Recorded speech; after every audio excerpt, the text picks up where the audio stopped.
السلام علیکم، کیا حال ہے دوستو؟ ٹھیک ٹھاک؟ تو نماز کے بارے میں اگر پہلی رکعت میں سورۃ الناس پڑھ لی تو دوسری رکعت میں ہم کون سی سورت پڑھیں گے؟ تو جانتے ہیں مفتی طارق مسعود صاحب سے کہ اس بارے میں مفتی صاحب کیا فرماتے ہیں۔ چلیے ہم سب دیکھتے ہیں۔ تو کیا کریں؟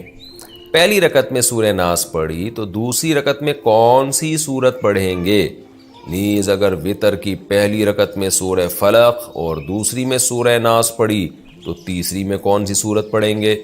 محمد سالم صاحب انڈیا سے۔ محمد سالم صاحب،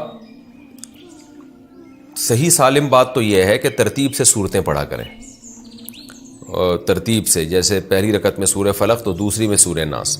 لیکن اگر کسی نے اس کی ترتیب کے خلاف بھی کر لیا تو کوئی گناہ نہیں ہے، خاص طور پہ جب بھولے سے ہو جائے۔ تو اگر کسی نے بھولے سے پہلی رکعت میں سورہ ناس پڑھ لی ہے تو بہتر تو یہ کہ دوسری میں بھی سورہ ناس ہی پڑھے وہ، لیکن اگر وہ سورہ فلق بھی پڑھ لیتا ہے تو بھی ٹھیک ہے۔ بہتر یہ ہے کہ سورہ ناس دوبارہ ریپیٹ کر لے اگلی رکعت میں۔